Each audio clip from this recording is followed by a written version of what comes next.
saya datang kepadamu karena engkau bisa memberikan mujizat, bisa menyembuhkan orang sakit. Jangan tiba-tiba saya sumringah betul, saya hilang sakitnya saya.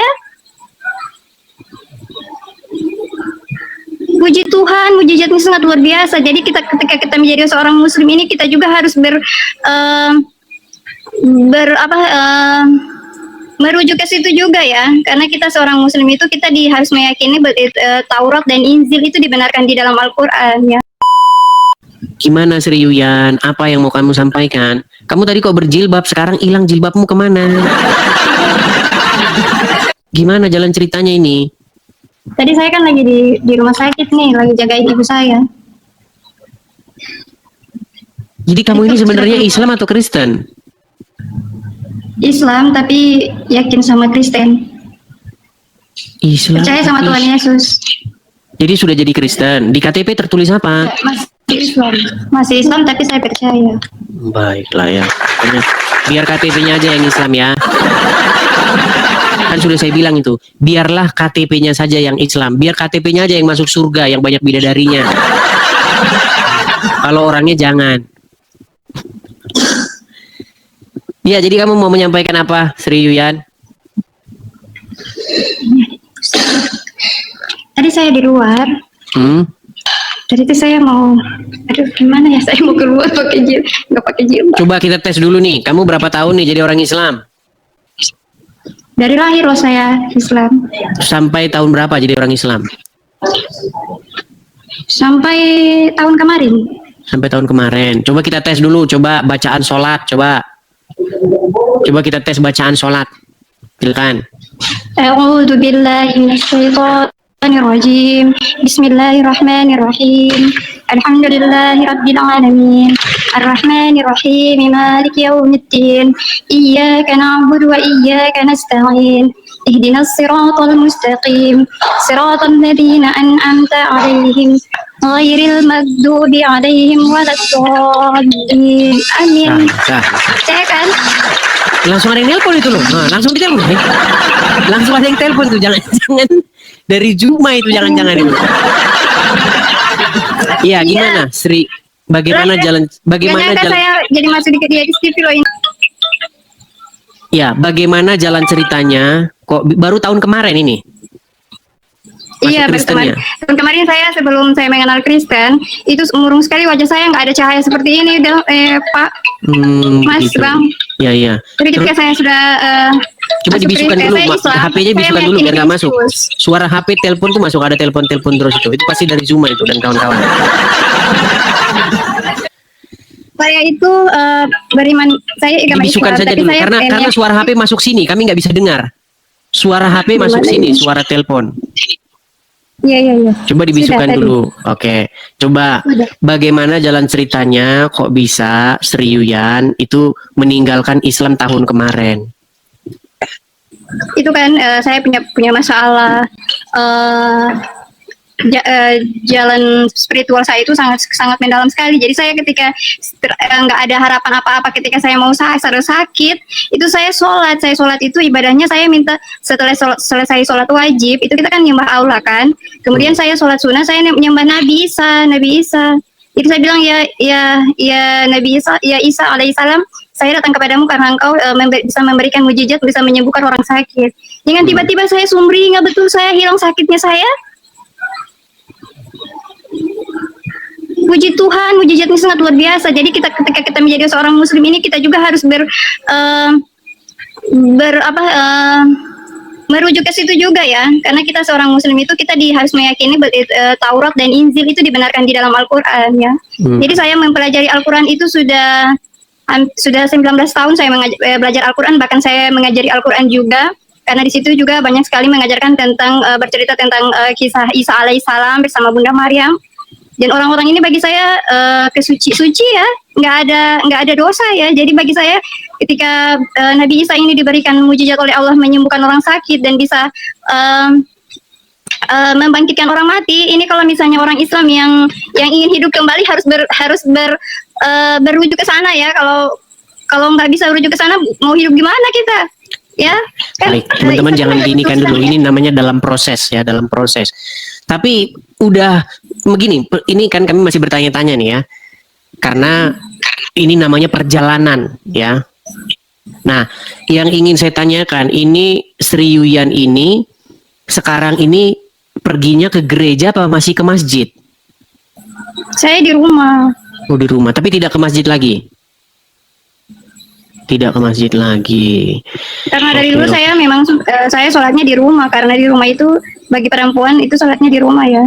Sholatnya di rumah. Tetapi sampai sekarang masih sholat, masih begini-begini begitu. Iya. Masih Gitu. sholat, masih Tapi sholat. saya sudah itunya ditambah ya, Allah, Roh Kudus, Kristus ya, Bapak Roh Kudus itu ditambah. Waduh, gaduh. Allah. Oke lah, ya nggak apa-apa lah, namanya juga masih berjalan ya. Saudara saya ngata gini, Hmm. kenapa kamu nyembah Kristus? Loh, kok nggak ada yang kurang loh itu? Saya nyembah Allah, Kristus dan Roh Kudus kan sama. Selama saya masih nyembah Allah kan nggak ada salahnya kan? Oh begitu. Hanya nambah kan, nambah ya. Tapi masih percaya sama Muhammad. Iya, karena Nabi Muhammad itu nabi suci loh, cuma hanya umatnya saja yang tidak sesuai dengan perintahnya, karena Nabi Muhammad itu Nabi Muhammad itu menikah tidak melamar. Jadi Nabi Muhammad itu bukan dari mata turun ke hati. Nabi Muhammad itu dilamar loh sama keluarga istrinya itu yang melamar Nabi Muhammad untuk jadikan suami, bukan zaman Ya. sekarang. Zaman sekarang beda loh. Kalau misalnya orang nikah sesuai katanya sunnah, padahal dari mata turun ke hati itu nafsu loh itu. Beda dong dengan Nabi Muhammad. Ya. Tapi begini, Sri Yuyan, saya mendengar tadi statementmu mengatakan bahwa kamu mempelajari agama Islam itu 19 tahun mengajar Al-Quran.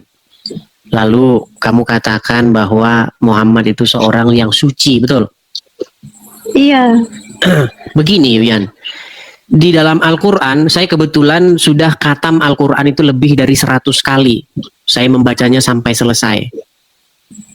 Iya, Mungkin tidak ada di dunia ini orang Islam yang lebih banyak membaca Quran daripada saya. Tidak ada di dalam Al-Quran itu dikatakan Muhammad itu suci. Bahkan Muhammad menurut Al-Quran itu didapati seorang yang Gak gitu juga kali. di dalam surat Nabi Ad-Duha, Muhammad itu dikatakan di dalam surat Nabi Muhammad itu dikatakan loh di Taurat dikatakan bahwa akan ada hadir seperti orang Nabi Muhammad itu yang akan membawa agama Islam, itu dikatakan juga kan di Alkitab. Di Alkitab juga menjelaskan loh. Coba ya, Nabi Muhammad akan saya jelaskan zaman. pelan-pelan. Begini, ya, ini namanya dalam proses on the way ya, on the way. Begini, Sri Yuyan, di dalam Al-Quran tidak ada pernyataan bahwa Muhammad itu seorang yang suci. Adapun seorang yang suci itu adalah Isa. Tertulis di dalam surat Maryam ayat yang ke-19, ayat yang ke-16, 17, 18, 19. Cek saja di situ. Ketika Ruhana datang kepada Maryam, Ruhana berkata, "Innama ana rasulu ya min rabbiki." Sesungguhnya saya ini adalah seorang rasul dari Tuhanmu.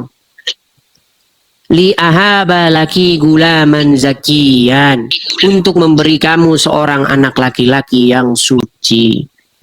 Jadi satu-satunya yang suci di dalam Al-Quran, manusia yang suci itu adalah Isa. Sedangkan Muhammad adalah seorang yang didapati di surat mana Muhammad?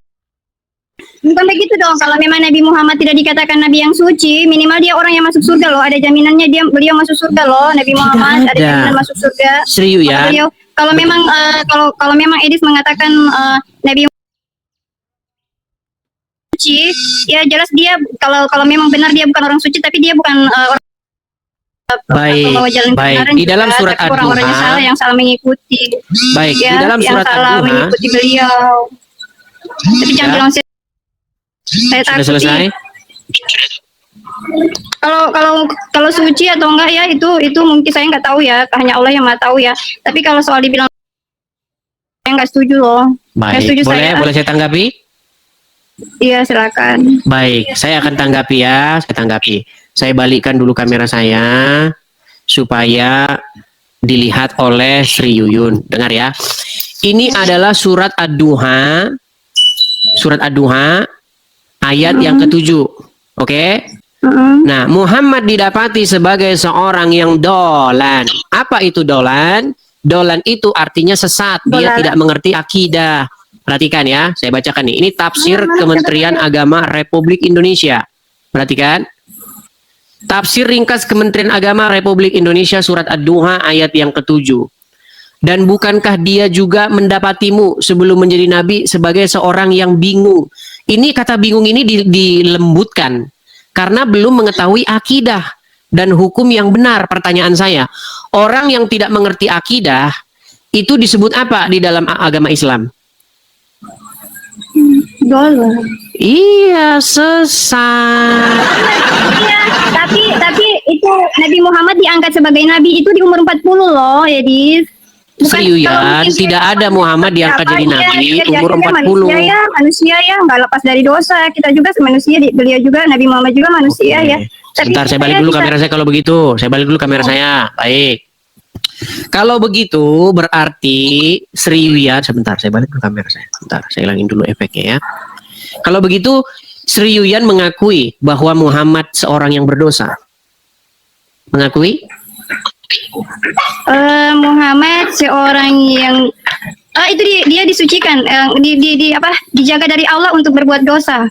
Yang Dia apa ditanya, namanya? dengar, Sri Yuyan. Apakah kamu mengakui bahwa Muhammad seorang yang berdosa? Tidak. Saya tunjukkan ayatnya ya, bahwa Muhammad seorang yang berdosa ya. Baik, Tunjukin. baik ya. Baik, kita buka Quran surat Al-Fat ayat yang kedua ya. Memang berat ini teman-temannya. Surat Al-Fat ayat yang kedua. Baik. Saya balikkan lagi kamera saya. Sungguh nekat yang nyata dia ya. Oke. Surat Al-Fat ayat yang kedua. Sebelum ayat yang kedua, lebih bagus kita ke ayat yang pertama. Sesungguhnya kami telah memberikan kepadamu kemenangan yang nyata. Ayat kedua. Supaya Allah memberi ampunan kepadamu terhadap dosamu yang telah lalu dan yang akan datang. Jadi Muhammad akan diampuni dosanya. Berarti kalau seseorang akan diampuni dosanya, berarti dia berdosa atau tidak? Iya berdosa. Berarti Muhammad berdosa atau tidak? Tapi kan ada Begini jalan logikanya begini.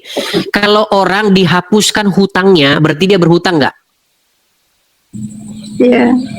Oke, kalau seseorang diampuni dosanya, berarti dia berdosa nggak? Iya, kalau dia Nabi Muhammad berdosa, tapi jangan dia kalau berdosa. dulu gini, biar begini, Seriuyan.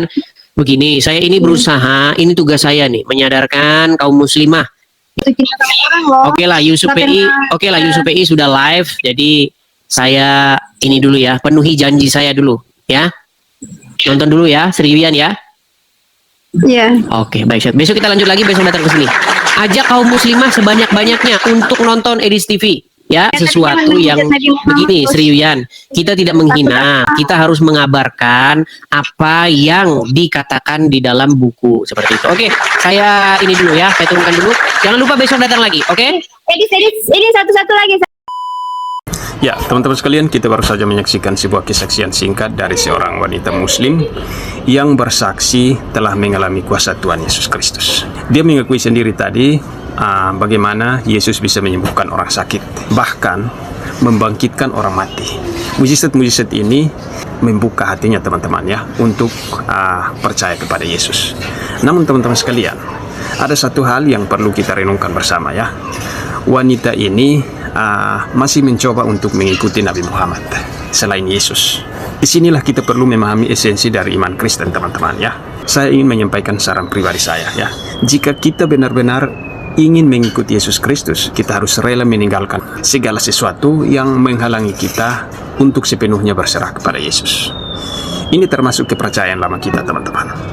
Tuhan Yesus adalah Tuhan yang cemburu. Dia tidak ingin kita mendua hati, saudara. Firman Tuhan dalam Keluaran 20 ayat 3 berkata, "Jangan ada padamu Allah lain di hadapanku."